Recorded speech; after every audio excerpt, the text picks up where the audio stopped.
I'm by the park. Now I'm at the station steps. Now I'm right behind you. I'm not the kind of guy who does rituals. I don't test my courage. But last winter, I needed an answer more than I needed a theory. It started because our apartment went quiet in a way that didn't feel like a normal quiet, you know? My girlfriend, Erika, stopped texting back for longer and longer, and when she did it, it was the sort of polite that makes your stomach feel hollow. I could have asked her directly, the truth. I was scared of hearing diversion tactics, though. I just wanted to know where I stood. That's when my co-worker told me about Satoru Kun. If you want answers, then you need a 10 yen coin, a payphone, and your mobile, he said, counting it off like a recipe.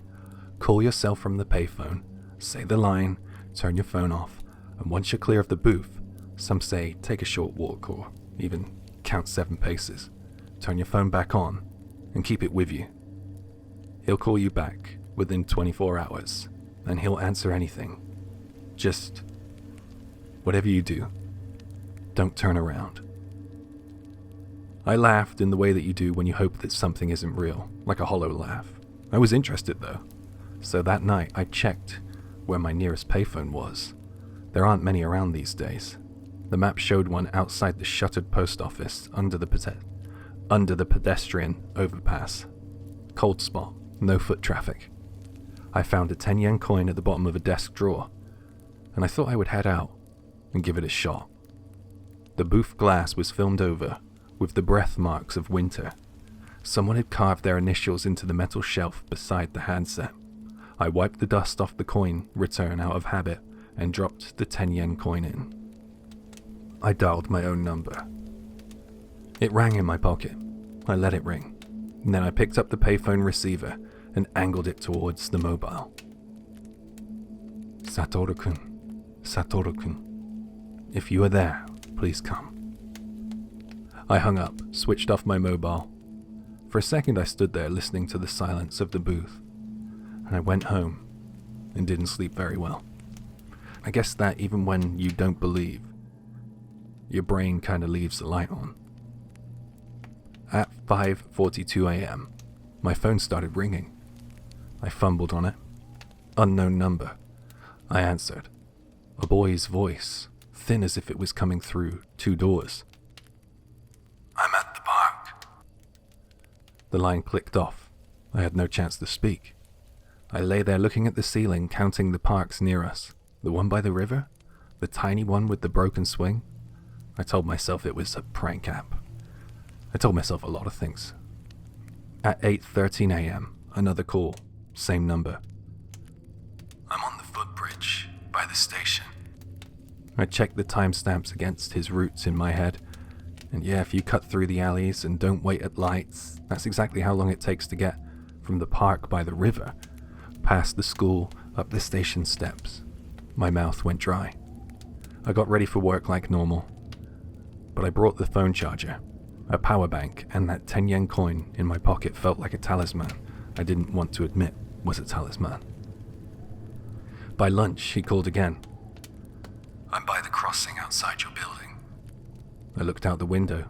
The striped barrier was down. No one was there, which meant nothing. By late afternoon, I started avoiding reflective surfaces.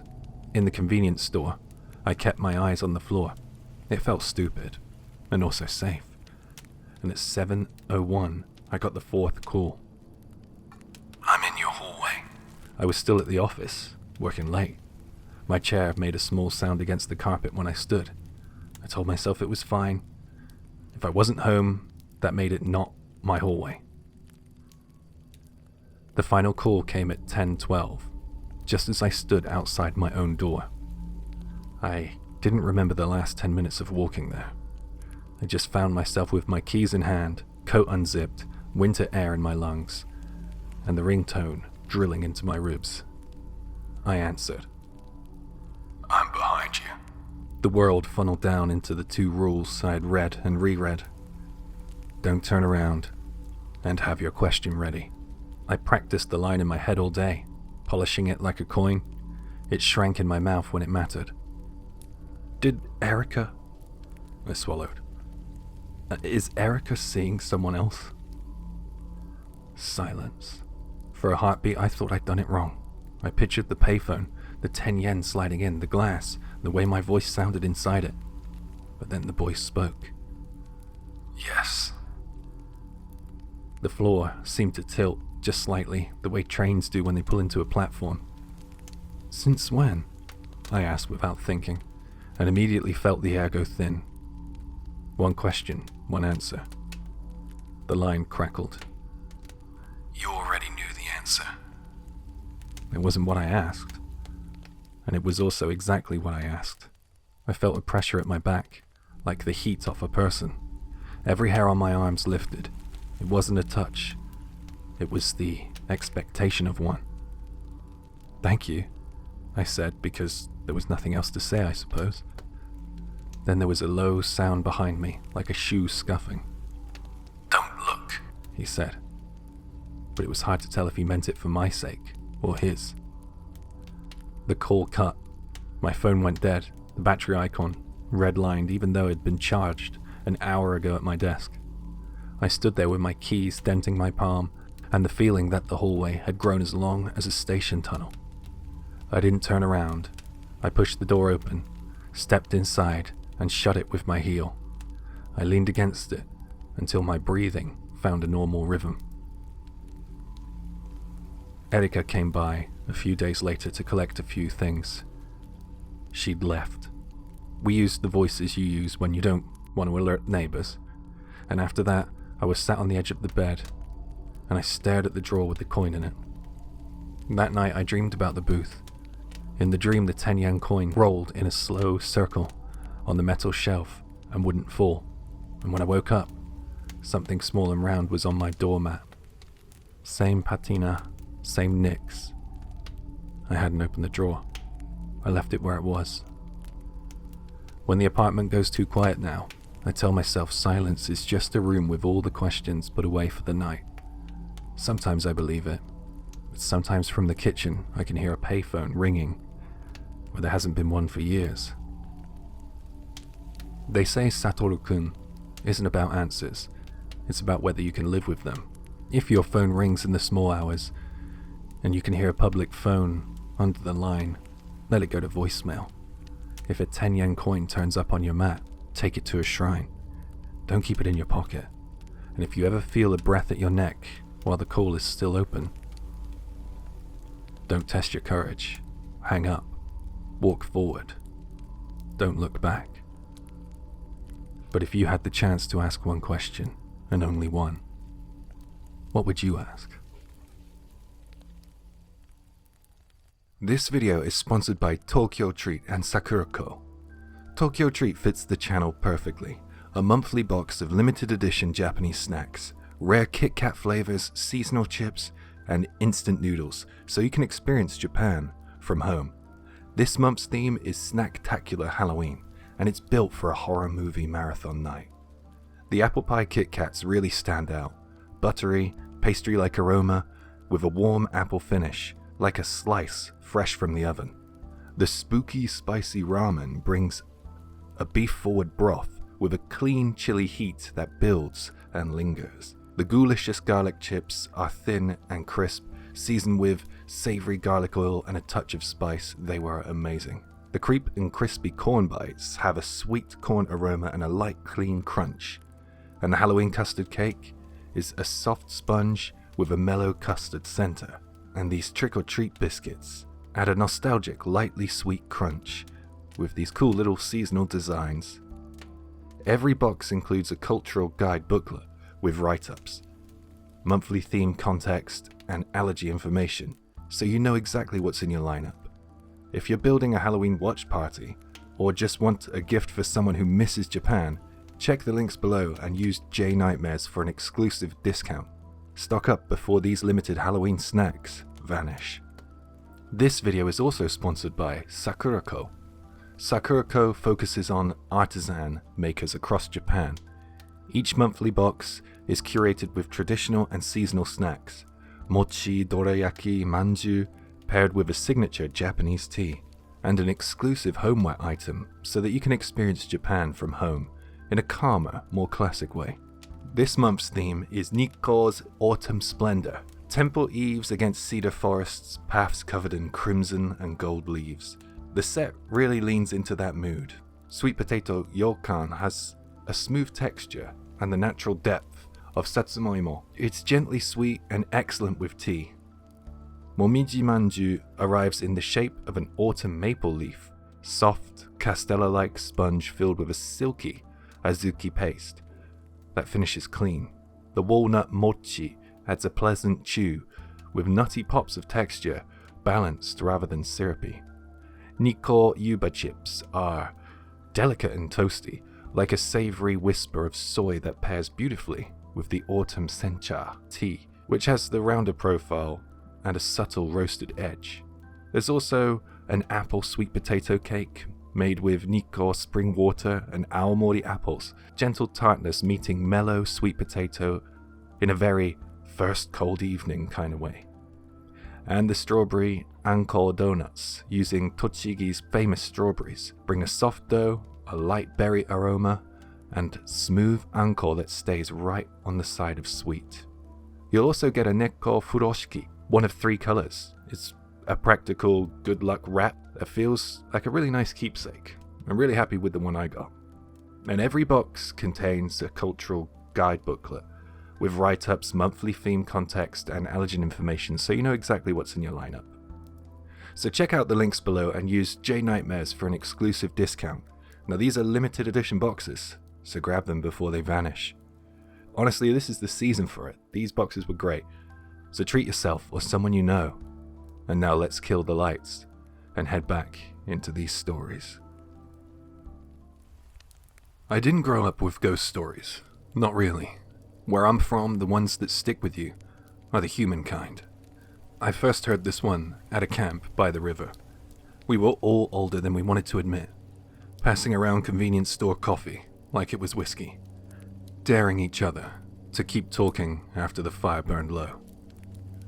A guy from the next town over, quiet voice, office job, said, "Okay, I got one. It's not a ghost story. It's worse." It happened to a man I'll call Ken. One evening, Ken came home to his apartment and felt that itch you get when something's off. He couldn't place it at first. Shoes were lined up, post was in the mail slot, the door was locked. But then he noticed it, a tiny sticker on the nameplate outside his door, small enough that you'd miss unless you leaned in. No logo, no text, just a dot. He hadn't put it there. He told himself it was nothing, a prank by some kids, a salesman's trick, some catalog company's weirdo system. As a joke, half thinking he'd prove it to himself that it was really nothing, he peeled it off and slapped it onto the nameplate across the hall. He didn't think about it again. But a few days later, he comes home and the building's loud. Police radios, neighbors whispering, the stairwell sounded different. It was unnerving. On his floor, officers were moving in and out of the door opposite his.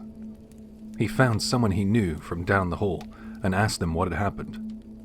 The neighbor swallowed and said that the woman who lived across from Ken, a young mother, who always waved to him in the morning, had run into a burglar and it wasn't good. They'd rushed her to the hospital. The neighbor's eyes went shiny at the edges. When the police finally overpowered the intruder, he spat a line, like he'd been cheated by the universe. "Damn it! They're not supposed to be home during the day." Around the fire, the guy telling it let it hang there. The river clicked over some stones in the background, and someone shifted on a camp stool. He said that the cops guessed the robber, maybe part of a crew, had a method. Tiny stickers, chalk marks, rubber bands on doorknobs, odd little signals criminals use to mark which units are empty in the daytime. House scouting without knocking. You watch a block for a week, learn who works late, who's gone by 9, who leaves a light on a timer. Then you label targets for whoever comes next. Ken had moved the mark. The teller rubbed his fingers together as if he was holding something that wouldn't come off. "I don't know how it ended," he said. "I don't know if she made it. I just know that Ken never joked about harmless pranks again." He put another twig on the fire and watched it catch. The group got quiet, the way people do when a story finishes but hasn't landed yet. He added softer, "And I know this part. Once you hear it, you start seeing stickers everywhere." I laughed then, because that's what you do at a campfire when the story's trying to follow you home. But on the train back to the city, the next day, I noticed how many little dots and labels and delivery tags there are in our lives. The barcode on my mailbox, the colored dot on the door frame when they painted it last spring, a square of clear tape near the intercom that didn't seem to be holding anything. It's probably nothing. Almost always nothing. Still, when you get back home tonight, do me a favor. Before you unlock your door, run your thumb along the edge of your nameplate, your postbox, the metal by the peephole, the plastic of your intercom, and if your nail snags on a tiny bump that you don't remember, don't just scrape it off and stick it somewhere else, because Ken did that, and somewhere across the hall, the stranger planned their day around it. Maybe mention it to the neighbor across from you. Yes, the one you only ever nod at, that you heard a weird story, and it probably isn't anything to worry about. Probably.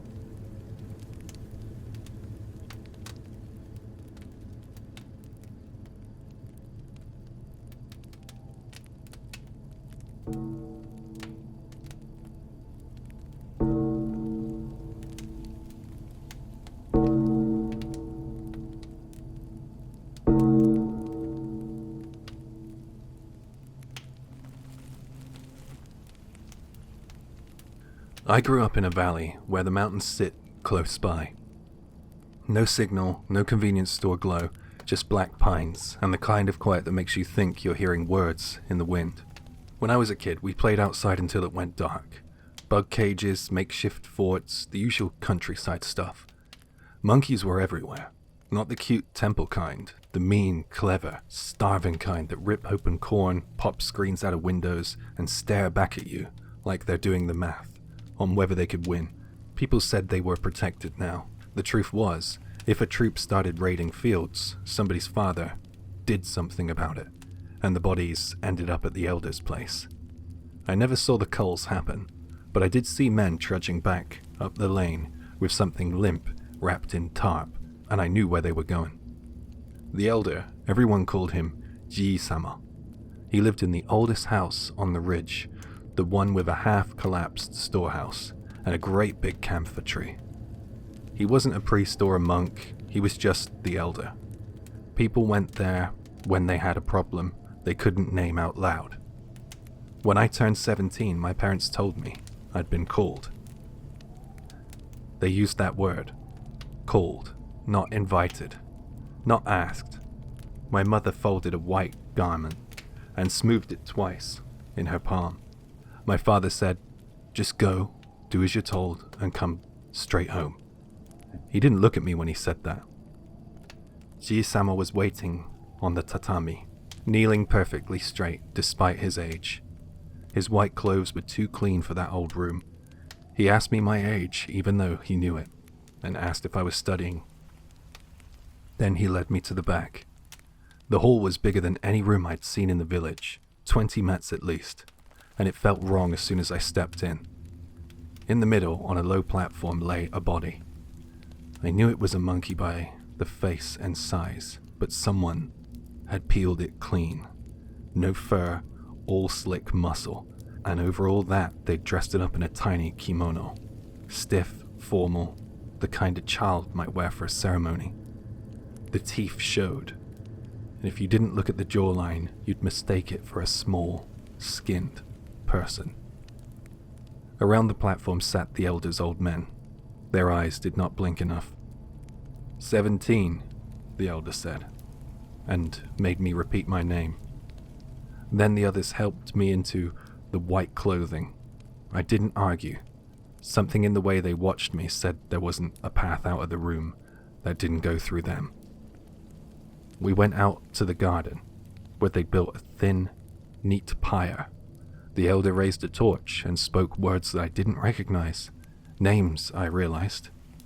He was reciting them one by one, ancestors as far back as he could go. Then he touched the flame to the straw and newspapers under the platform. Fire took easily. The kimono blistered and bunched. The smell came up, steady and sour, and the old men began to chant, not a Buddhist sutra, not a Shinto prayer, just a slow sing-song that sounded learned at home. When the skin charred and curled, they hauled the carcass back inside. A table had appeared, low and formal, with small dishes and offerings. The elders circled the platform. One of the old men produced a knife and started to cut. The elder took the first piece and chewed with his mouth closed, looking at me as if I were a mirror. "Go around once," he said, "then eat." I walked. The room felt tilted. I could hear my own feet on the tatami and the tiny sounds of chewing. When I got back to where I started, a scrap of blackened meat waited on a saucer. I put it in my mouth, and all I tasted was burn. The elder frowned. "More," he said, and something in me broke. Not a loud break, just a clean internal snap at being told to be a good kid one more time by men who had decided what the world was. I left the room without bowing, without speaking, and no one stopped me. Outside, the mountain air cooled the taste down to nothing. I stood by the camphor tree, with my hands on my knees, breathing like I just ran. After that, people were polite, in the way you are to a bad example. I got into university in another prefecture, and I didn't go back for years. My parents came to visit me sometimes, always at my place, never saying why I shouldn't come home. It was a mutual not saying that kept everyone's dignity intact. When I did go back, it was because the elder had died. My mother told me, the first night, "Byoki, sick," she said, and left it at that. She added almost as an afterthought that he said my name near the end and asked if I was alive and well, and for a moment I pitied him. I asked about that ritual then, because you can ask about things like that once someone is gone. My father said the story was old. Once long ago, people from our village killed the messenger of the mountain god. Monkeys, you understand. And a curse fell on the elder's family. Children were born wrong, deformed. The village made a counter-custom. At 17, you eat what you have angered. You show you can take it into yourself and not break. In the elder's house, where the curse hit hardest, they didn't wait for 17. They ate whenever there was an excuse. He said it matter-of-factly, like he was talking about the weather. I said the thing I'd been afraid to say for years. Maybe that wasn't a curse. Maybe it made it worse. We all thought that, I think, he said. But no one could be the first to say it to his face. Then after a long pause he said, "He liked it, you know, the meat." I had an image of the elder in profile near the fire, the red cast of his cheeks, the bristle down his jawline, the way his eyes narrowed when he chewed. I had not noticed how much he looked like the thing on the platform until that second. My stomach flipped so fast I had to put the cup down. I tried to remember the taste, and I couldn't. The absence of it made it feel worse than if it had been good. That night, I walked the lane past the elder's gate. The garden had gone to seed. No pyre, no white cloves, just the camphor tree and the black outline of the shed. A pair of eyes flashed from the terrace wall. Green, then gone. A monkey, watching. Or maybe not. A lot of things look like eyes in the mountains. When I left, I didn't bow at the gate. I didn't look back either, because I had learned at 17 it was safer not to give old customs the satisfaction. On the road out of the valley, my signal came back bar by bar. I could have called home to say that I'd arrived safely, but I didn't. I drove in silence, hearing in my head that kitchen knife scraping along bone, that old sing-song rising and falling, the way the elder looked at me like a mirror. It took years before I could say, even to myself, which version I believed. That we'd angered a god and eaten a messenger to stay alive, or that it was all just people. As it usually is, fear and power and an appetite that learned to speak in a sacred voice and make others listen. Either way, there's a smell that finds me sometimes, even in the city. Burnt, sweet, grease over old newspaper. When it comes through a restaurant doorway, or off a winter brazier, I step aside and let someone else go first. I keep my head down, my mouth shut, and count my steps like I'm circling that table.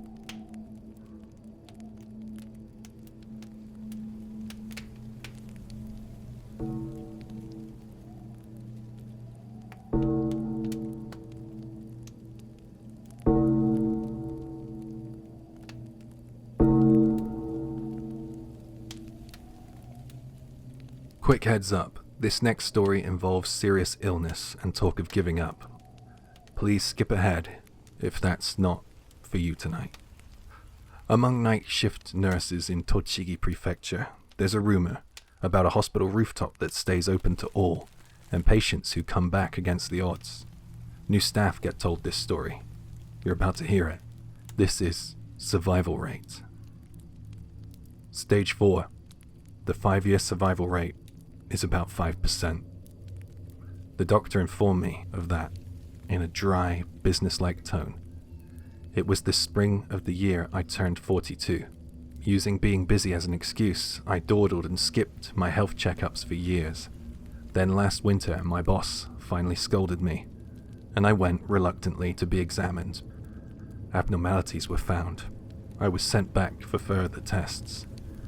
After a whole series of detailed examinations, what was waiting for me was an utterly unexpected diagnosis: bile duct cancer, and that hollow little number, 5%. Why me? Work was going well, family was going well. I mean, it's odd to say it myself, but I've treated other people kindly, and I quit smoking as soon as our first child was on the way. So what exactly did I do? How does it make sense that the probability I'll still be alive in 5 years is only 5%? Anger, sorrow, resentment, every negative feeling you can imagine in this world rose in me incessantly, one after another, from the moment I woke up to the moment I lay down at night. On a friend's recommendation, I transferred to a hospital rumored to have a high cure rate for cancer. Even after the transfer, when family and colleagues came to visit, I put on my bravest artificial smile and tried not to show any weaknesses. That act became stress of its own, and before long, I found myself seriously considering ending my life. Thinking about it now, people are a deeply strange species. Even though I did nothing, there was a 95% chance I would die in 5 years, the moment death came close enough to touch, so I started to pull it closer, with my own hands, searching for a way to take my life. Perhaps I really was cornered badly at that time, because I was trapped in thoughts like that. Of course I was unmotivated about treatment. Maybe it was the mental strain, but the medicine hardly seemed to work at all. Each day I could feel the illness swallowing me, a little at a time. Then one day I finally went up to the hospital roof, looking for a place to die. If I'm gonna die anyway, I thought, and for the first time in 10 years, ever since my wife became pregnant with our eldest son, I drew cigarette smoke slowly, deeply, into my lungs. As I did, memories came back, exactly like a revolving lantern. How desperately I'd quit for the sake of our child. How later a daughter was born, the entrance ceremony, the kindergarten recital, those little scenes, and the tears came on their own. When I finish this, I'll go. Just then, while I was sunk in what I assumed to be the final sentimentality of my life, a child appeared from who knows where, and suddenly spoke to me from directly behind. "Mister, are you gonna die?" I was so startled I nearly lost all strength. The girl was about the same height as my eldest, so probably in the 4th or 5th year of primary school. She was wearing pajamas, so I assumed that she must be an inpatient here. You shouldn't be up here. It's not a safe place for kids. Back to your room now. Mister, are you ill? Is it cancer? She kept firing off these blunt questions, almost as if she found it fun, and I even began to feel a little angry. Are you crying, mister? Even though you're a grown-up? Huh. I didn't cry. Not even at the very end. If I cried, it would only make everyone around me sad, right? So I held it in. The words at the very end snagged on something in me, but I told myself it was just how children speak and to let it pass. Why are you crying, mister? For your wife? For your kids? For all of it? No, I don't think so. It's for you, isn't it? You just feel sorry for yourself. Your wife and your kids, none of them want you to cry, do they? If you cry, it makes them even sadder. So if you die up here, I think they'll be more sad than now. Much more. Her words stabbed into a place deep in my chest I'd never managed to reach by myself. And since you work so hard to quit, you probably shouldn't smoke anymore either. She said that, and she went back through the door leading downstairs. She's right. Being lectured by a child like that, what am I doing? Ashamed to the core of how self-centered my thinking had become, I threw the cigarette pack and the lighter straight into the bin. I returned to my room. While tearing up the will I hidden under my pillow, a cool thought crept in. How did that girl know I had quit smoking years ago? After a while, the head nurse came round on her temperature checks. I couldn't get the girl out of my mind, so I asked the head nurse in a casual, offhand way. Head nurse, this short-haired girl, about 4th year of primary school, in pink pajamas with a floral pattern. What illness does she have? I immediately regretted asking something so foolish. That sort of thing is personal information. There's no way she'd tell me. But the head nurse began to speak about the girl, as if it was the most ordinary topic. Oh, so you met Saori-chan. Saori-chan was hospitalized here more than 20 years ago. She was such a strong child, and it must have hurt terribly. Progressive pediatric cancer. But she used to say that if she cried, she'd lose. Even with drugs so harsh they'd make an adult give up, she kept at it and kept at it right to the very end. She didn't complain once. At that phrase, to the very end, it wasn't hard to imagine what happened to that child. While she was in the hospital, Saori-chan would often slip past the nurses and go up to the roof to look at the sky, the clouds, the stars. At the time, for safety management, the hospital had considered locking and closing the rooftop, but because of Saori-chan, they simply couldn't bring themselves to do it. What surprised me most wasn't the content of what she said, it was how the head nurse had talked about the connection between me and a girl who had died in the hospital 20 years earlier, as though it were a familiar, everyday sort of occurrence. After that, I abandoned those weak thoughts and became more proactive about treatment. As a result, I made a recovery so remarkable it even surprised the doctors, and a few months later I was officially discharged. If I had stayed there, trapped in that dark frame of mind, I'm sure the version of me that exists now would not be here. When I think about it, a hospital where the roof is freely accessible is quite rare, and yet there haven't been any cases of someone jumping from the roof, nothing like that at all. And the so-called survival rate here is said to be overwhelmingly higher than in other hospitals. Maybe, just maybe, the Saori-chan I met on the roof that day after she passed away became an angel. And even now, on that same rooftop, she continues to encourage patients who feel like their illnesses are about to beat them to reconsider doing something irreversible. Thank you, Saori-chan, for teaching me not to give up and giving me my life back.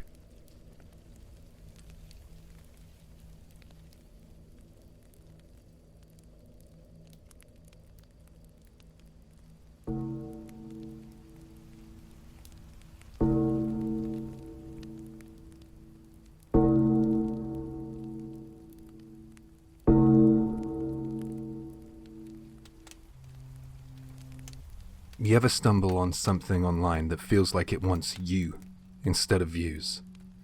A couple months back, I was digging through an old Matome post. The link was dead, but Wayback Machine had half of it, and I found a thread. People kept referencing like a warning. The OP called it Trip Movie. There was no title cards, no credits, just moving shapes. And if you've ever ridden a packed morning train, the way this thing spreads will feel a little too plausible. Here we go. The thread opened with a post from a commuter. Let's call him Hayato. The other day I was on a rush hour train. I caught a glimpse of the guy sitting next to me streaming something. Pink and yellow shapes, geometric stuff sliding around like a screensaver. He was smiling, not a polite smile. It was like he dropped somewhere warm, mouth slack, and I thought, what could be funny about shapes? And that night I tried to find the video too, but I had no luck. The next morning, different train, different person, a woman this time, was watching the same thing. She had the same expression, and by day 3 I counted 4 screens in my car, alone. The OP said he couldn't let it go, not just the curiosity, but more like an itch that needed scratching. He hunted for it again and again, until finally the algorithm coughed up a mirrored upload. Bare bones page, no comments, no tags that made sense, just a file. Hayato said, "It's nothing at first, just shapes breathing, a rhythm you can't clap to, but it smooths something behind your eyes. 10 minutes passed and I hadn't even blinked. 30 minutes felt like 5. I downloaded it to my phone to watch later. Next week I started slipping away at work to the bathroom to watch it for a minute or two. On days that I didn't do that, my skin felt like it was on too tight." Other posters chimed in under him. Some admitted they'd found it too. They called it a legal high, a screensaver you could fall into. One guy said his headaches were gone. Another said that the panic attack stopped. Everyone who praised it used the same phrasing without really realizing. It takes the edge off. Then the thread took a turn. A news link got dropped, local tabloid stuff, about a man who attacked someone in the station concourse. Witnesses said he'd been staring at his phone right before the attack, his eyes unfocused, smiling at nothing. The article mentioned a clip. Police were investigating. The thread split. Half said it was fear-mongering and half said, use it responsibly. That phrase popped up a lot too. Hayato posted the next day. His manager had confronted him. He said that people were creeped out. I said that they were cowards. He told me to see a doctor or turn in my keycard. The whole time, I could hear the shapes moving. Like, you know, when you get a song stuck in your head and it starts to sound like a language. That's when Hayato's posts shifted from defensive to evangelical. I realize I'm in a good position to help. I can do background visuals for a nationally broadcast music event.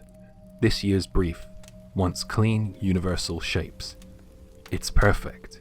And tomorrow, Japan wakes up. The thread went quiet after that. Mods locked it because people started swapping mirrors.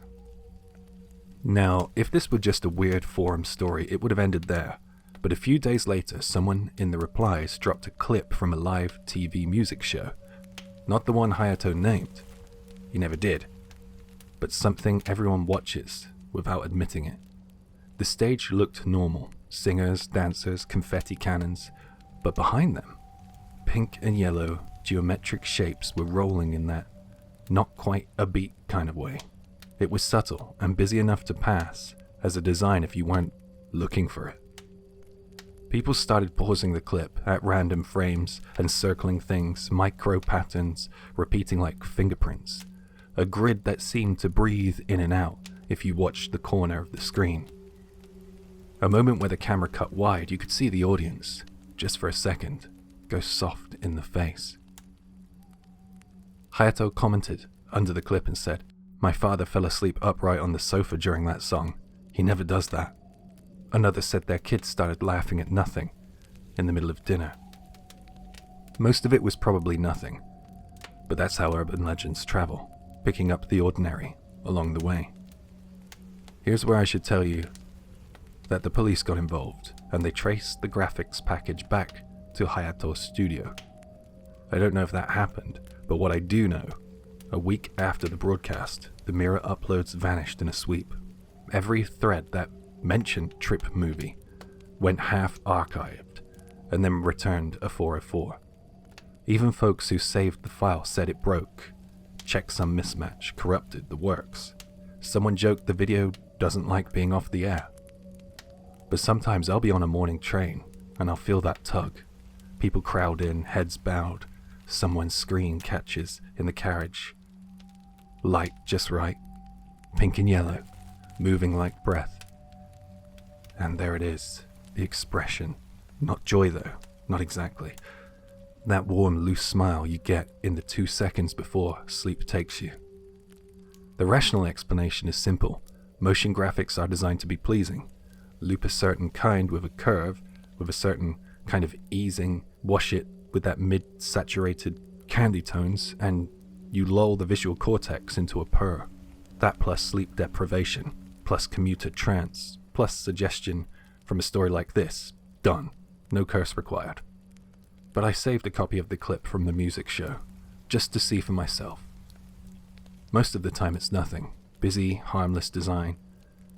And then once I looked away and let it sit in my peripheral vision, and I felt that exact edge come off, like someone had pressed a cool palm to my forehead. I deleted the file, emptied the bin, and a week later I caught my thumb trying to search for it anyway. So if you go looking, you won't find Trip Movie by that name, and that's how it stays alive. It gets called stuff like screensaver, visualizer, bg_v2_final.mov. It hides in plain sight, at the back of the stage while the chorus hits and the crowd screams and the camera cuts wide. If you see it, do yourself a favor and keep your eyes on the performers. Don't watch the corners. Don't see if you can catch it breathing. Don't chase the feeling that you almost felt something.